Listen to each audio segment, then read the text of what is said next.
Hello and welcome to this fourth episode in our Headless PIM livestream series. My name is Bård and I have with me today Didrik, which is head of design at Crystallize. Hello again. Say hello to the internet, Didrik. I did listen. The topic today is information architecture, and it's kind of building upon the initial stream that we did on data modeling, where data modeling defines the structure within the product. But the information architecture is more how products and non-product content is stored, organized, and labeled, basically. And you can see information architecture more as the foundation for navigation and search, creating feeds, etc. So it's to make a structure that is reusable for multiple channels and multiple purposes. And in Crystallize, information architecture is basically managed with what we call organizers. And that is today catalog, grid, and topic maps. And there are different ways. I'm not sure, Didrik, if you want to give a little bit of introduction to the main one that you have also designed, the catalog. So you're responsible and you have to talk about it. I like it. No, we talked about it a bit in the last session as well, when we talked about content modeling. But this is the bread and butter in Crystallize, because nothing can live inside of Crystallize without the catalog. So this is where you actually organize all of your products, your folders, your marketing content, etc. So inside of the catalog, you can of course create folders, which is back to our second session, is something that you can content model as well. Now folders it's a folder. You can put stuff inside of it, so you can create an hierarchical hard word structure to create your structure for either the web or your specific channel. It doesn't necessarily. Yes, sorry. No, sorry, and just to interrupt you with the hierarchical structure, what's important to note here is also that categories that you might know from other systems, it's different, because folders in Crystallize can have semantic meaning, because you can add components as you can on a product or a document in Crystallize. So you can make different types of folders, and creating a structure using the hierarchy that gives meaning more than just a label, like a product category ABC. And extending upon that, because everything that is created in the catalog is also what you get, what we call internally Crystallize, the canonical path, which is how we fetch it in when you start developing whatever you're developing. Yeah. And also just to mention, like a type of folder could be, yes, like a category. You can have call it a straight up product category, creating a multi-level hierarchy, but it could also be a brand. Like you have a folder called brands, and there you have a folder with a type or shape brand, which basically could define like a logo, URL, description, contact info, things like this. Or even more complex or more semantic could be, let's say that you have products like cars that come in, under a brand. You can have a make and a model, so you can have like the series and the 2024 series, and on the folders that you create in a hierarchy, you can even then define, for example, what are the options that are available this year, and what are the varnishes or rims that are available. So that you don't necessarily have to define that on every product of a specific make and model, but that you can inherit this down, basically. So it's quite powerful way of modeling the product hierarchy. But should we just take a look? So what you see here is, this is where we left off last time. It's our tenant, where we have today a folder that we created in the first stream called products. And here we have a folder with plants, and we have a folder with equipment. So it's 8 products here. So it's since we've done everything live, it's not the biggest catalog, but this could be like the main placement, as Didrik mentioned, the canonical, right? But let's create some shapes. Basically, if you go, and now as a developer or information architect, I go to the shapes under settings in Crystallize, and as we covered extensively, you can create products, folders, documents, and also pieces as different types of shapes, where pieces is kind of a part of a predefined part of a shape. But let's create some, let's do brand, agree?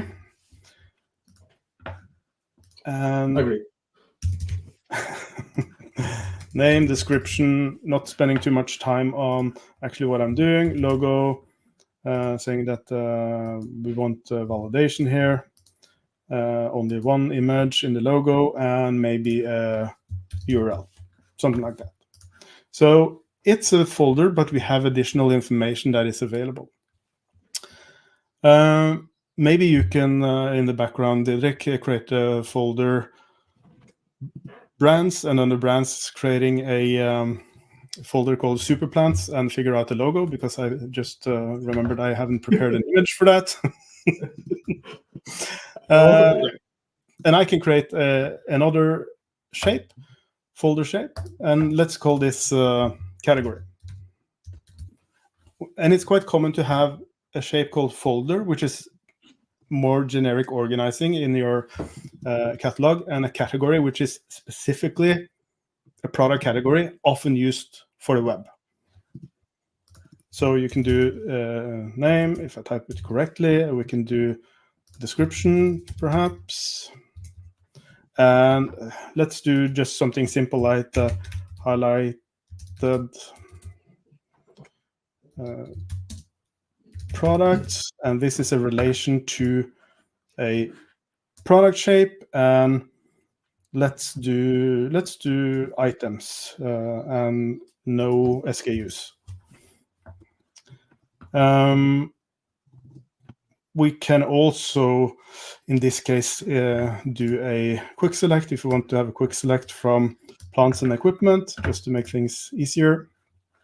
And that's basically our shape for categories.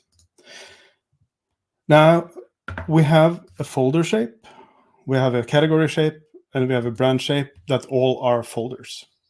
So if I go back to the catalog now, I wouldn't be surprised if we're able to, not sure if you created something. You will be surprised because I don't have access for it. We forgot a crucial detail here. That doesn't matter. So No. I'm super surprised Didrik didn't do what he was supposed to do, because I didn't give him access. Happens. This is live.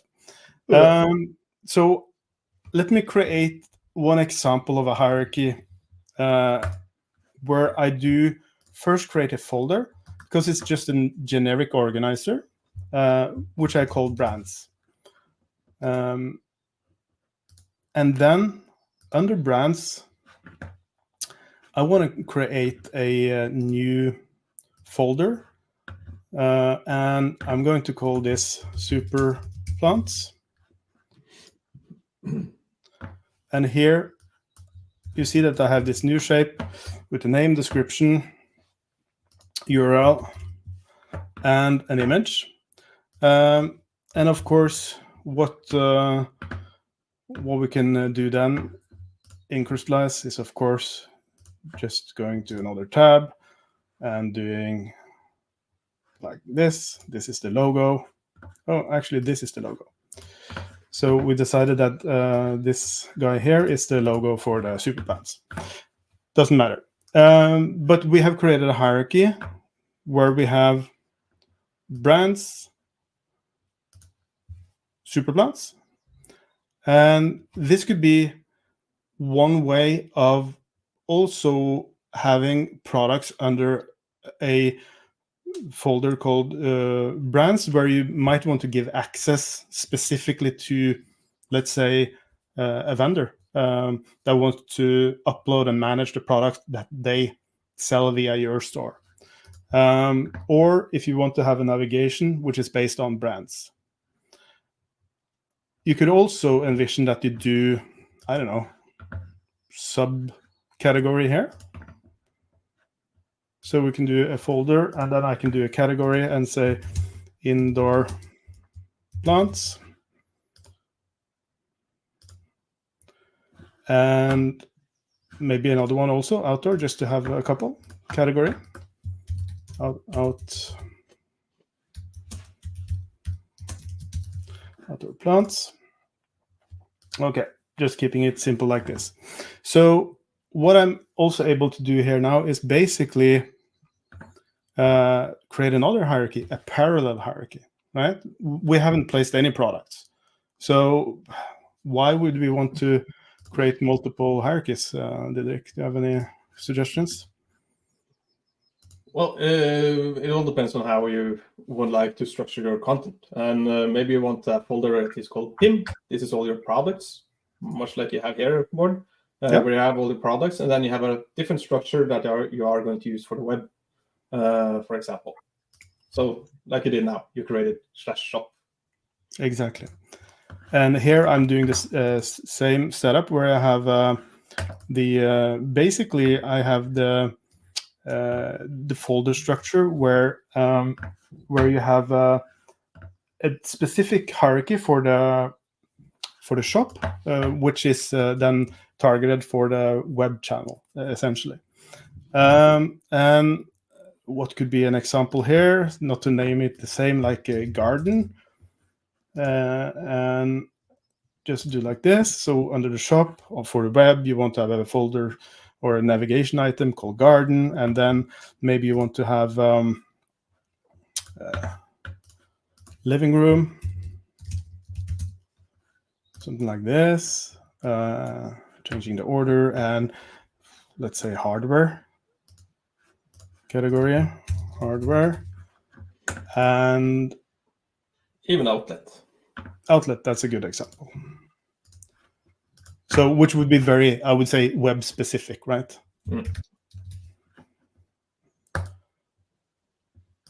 Which of course it doesn't have to be web specific, but made sense at the time. Okay, so now we've created 3 hierarchies. And what should we do then? I'm suggesting the following. If we go into our products, for example, the Monstera, I am able to change to what we call paths. And this is to manage multiple locations of a product in the product catalog. For example, what I'm able to do here, saying that Monstera is actually a product that I would like to have, if I switch here, like to have associated in different categories. Let me see, what have I done here? I think I'm just going to do like this. Somebody released a feature to to production. Nobody saw that. And again, I'll just go to my Monstera again. And basically, what I have here is the possibility to switch to the view paths.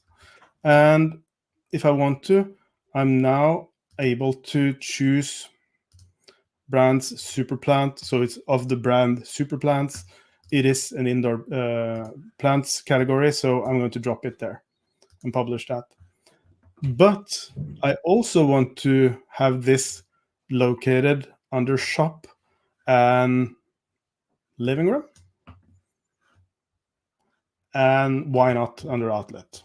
Just because we can. It's a good example. Now, what have we done now, Didrik? What we've actually done now is in another sense, you would call it a symlink. It's just a shortcut into the catalog. So you made a shortcut to the product from the PIM folder or from the products folder into multiple locations. Like you can see it. And again, this can be used for different cases. This could both be used for different types of navigation for a web shop. It could be that you just expose everything on the shop for the web shop with categories that are different than, let's say, the brands folder, where you might want to give access to the supplier to be able to add, basic master data, for example. So you can lock down permissions on one folder and say you have access to super plants and anything under there. We do have also some web-specific superpowers in the paths, where, first of all, canonical, the naming even hints at the usefulness for the web, because as we all know, one product should only have one canonical URL on the internet. This allows you to know what the canonical is, even though it might have multiple URLs or slugs to be able to access it. We obviously have the additional locations in the shortcuts, but you could also have here aliases, which could be something like a super plant. If you want to have an advertisement, for example, and want to resolve like a Black Friday resolver or things like this, you can have free-form aliases. What we call formerly known as is basically a history of the changes, useful in a web context to create redirects, and also if you are basically migrating from one version or one platform to Crystallize, that you will be able to keep the URLs there. Because there are different series that you can see. We even had for formerly known as, you can even add a new string or a new path. Yeah. In the UI. Of course, it makes sense to do it in the import or the migration script, but it's a way to handle all the redirects. Yeah. So it's multiple things in the same way here. Quite powerful. And this will also give you information when you navigate, where you see that Monstera is shop outlet, but you see that it's got a different icon. It's a shortcut icon. And also, if you're looking under living room, it should be there. And also, we placed it under super plants and indoor. So you can manage that with products that you spread it out in multiple hierarchies. And also, as we mentioned, if you want to have, for example, the shop to be web specific, you can say that for living room, I'm able to edit and publish, edit this folder. And basically, I'm also able to add some more specific information here, like highlighted plants or products. So this would be the highlighted products in the catalog. And this could be used for different things. For example, on the web, to have the staff picks within a category or things like this. And this allows you to build this hierarchy and have full editorial control over the structures, the information, and the relations that are available here. So that's basically the catalog for you. And this is, as Didrik said, is really the main vehicle to create structure and hierarchy in Crystallize. We do have other things also. And grids is one of them. Do you have some examples? What about a Christmas calendar? Well, grids is basically what we would call a matrix-based organizer. It could be potentially used for a point of sales, or like your example here, Bård, it could be a Christmas calendar where the position has a meaning. The placement of the grids basically have a meaning. like what it's doing here. So here we're using everything that we have created in the catalog into a grid. The beautiful part is that what Bård talked about on the catalog now with the highlighted products, you can also introduce a grid relation instead. So you can actually relate to the grid instead of a single product on a folder, for example. Yeah. So it's quite powerful. And yes, you can use it in a web context for layout, but it's more powerful than that because, as I said, point of sale, Christmas calendar. Here I did a 7x4, which isn't actually 24, so I made the last day a little bit longer. You could do, of course, 6x4, but then it wouldn't be Monday through Sunday, right? So then you have the semantic meaning of the columns. But of course, you can choose how to make your grid. And let's make an example like, I don't know, point of sale. Because Crystallize is headless, obviously, and you can use it for different channels. And we could do a POS main screen, for example. So we can say we have 3x, or maybe 3x4x3, something like that. It could be something that fits on a point of sale. And basically, what you have here is a new matrix-based structure. You can, if you want, combine. Let's say you have some very popular products that you make a bigger button on a point of sale screen. This could be both for, let's say, the people working in a store to have a point of sale screen, but also it could be, self-service, so that you can have different screens for, I don't know, maybe you've seen like a burger, choose your burger, choose your, yeah. People understand, yeah. So, and here you can say that I would like to have the most popular products here. Let's switch to this view, and some others here. It was the same product, that doesn't matter. I can remove it, and I can also add some other products. So it's a good way to organize products that have different meaning than just layout or just a list, so that you can organize it in a matrix, basically, and you define the structure of the matrix. So also an important part here is that you don't necessarily need to have just products. You can have both document and folders there as well. True. So that would be more maybe in the layout setting, where you want to create a landing page and you want to have a grid-based layout, and you want to drop in, let's say, a banner and highlighted products and call to action, something like this. So you can, but that's more of a web context than when we're talking about it as structured product information. That's it, I guess. For grids, yes. But wait, there's one more, right? We did talk about this guy, which is topic maps. Exactly. And thinking here is, okay, it's another way to categorize your products and assets, as we saw in the previous stream, or any documents or even folders. And this can be used for extra navigation or filtering for search, for example.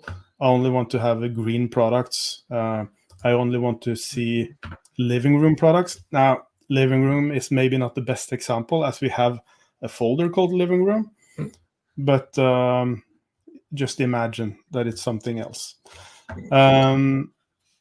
But more specifically, when we're talking about labeling, this is also what you would use topic maps for, where you create a hierarchical structure of topics, as we call it.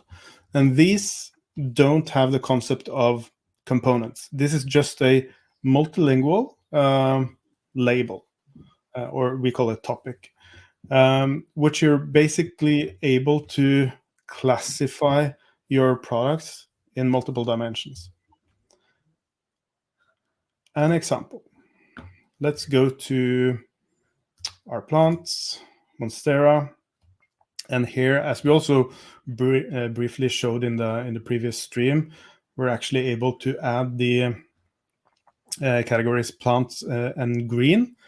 In this case, maybe to match up with the assets that have similar topics, or if we do here eco-friendly and vegan, which are the most useful labels on a plant. Not sure if we have any other good examples, but it could be new arrival or outlet, or could be like origin, country of origin, stuff like this if you want to categorize all the plants that you have by region, or even what kind of climate they thrive in, sunny, half shade, shade. Good examples. Better than living room. Yeah, because we also, and that's the beauty, because we have different types of organizers for different use cases, but you also intertwined to some extent. Like here, Board created both a topic map for a living room, but also a folder for living room. So it's all about the use case, and that's also why it's important to plan ahead what your information architecture is going to look like.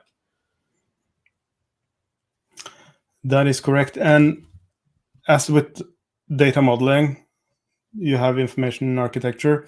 There's no one way that is correct. It's usually multiple ways. And this is the, I would say, art of both data modeling, content modeling, and information architecture, which is something that is not necessarily nailed on the first time. It takes iterations, and it's not necessarily that, let's say, clicking the buttons by creating a shape and creating the hierarchy is difficult. It's the organizing the data and the structure of your product universe. What type of products do you have? How do they relate? What's the hierarchical relationships? And then how do you want to push it to different channels? How do you want the navigation and the structure to be for the web versus other channels? So there's things to think about here. But at least you've seen the tools in Crystallize for organizing information architecture with the catalog, multiple locations, shortcuts, aliases. You have the grids, of course, which are matrix-based organizing, and of course the topic maps. And since you watched this far, please subscribe. There will be another video next week. What's the topic next week, Didrik? It is Headless PIM with Crystallize, importing and synchronizing product data. Yeah. So yeah, extending on the same show. And here it will be a little bit more nerdy, because we will talk a little bit about how you can have a UI, how you can do it via libraries and SDKs, and also to use the API directly. So let's put our nerd hat on for next week, and have a good one.